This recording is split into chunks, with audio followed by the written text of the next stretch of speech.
Elizabeth, when you first saw her, what was going through your mind? You know, originally we didn't realize who it was that we were speaking to. After you know, quite a bit of just kind of a street side interview with her and Mitchell and Barzee, we kind of started putting two and two together. You know, and as we were speaking to them, that's when we realized who we had. And what were they saying that tipped you off?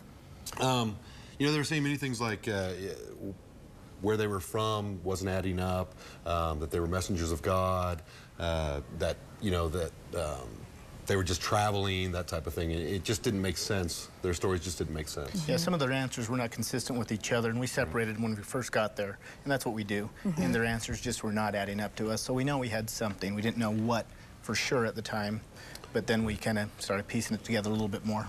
And was Elizabeth reluctant to speak? She was kind of being a little intimidated, if you will, or controlled. Mr. Mitchell was trying to dominate the conversation. That's when we made sure we separated everybody with a little bit of distance. She was still a little reluctant to give us the complete information that we wanted, the truth, until almost 45 minutes had passed. Wow, and one of you basically said, "Are you Elizabeth Smart?" Yes, we did.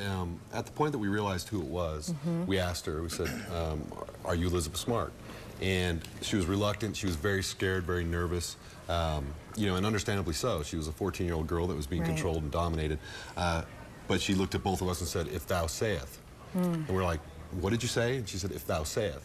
And, you know, and kind of gave nonverbal cues and shaking her head that, yeah, that's who I am. And you could see she was very relieved at that point. This was just prior to her going in the car, because we were taking her down to the office, and we said, just for your family's sake, for your sake, just tell us who you are. And I've never heard those words before personally. And I think I looked at Bill and the other officer, another officer, Officer Rasmussen, that was there, and it's like, we'll take that as a yes. Right, and I know you guys have talked about this before, and I've heard it before, but even hearing it now, I have chills. I mean, what was it like when you realized you have found this girl who's been missing, who so many people were concerned was dead?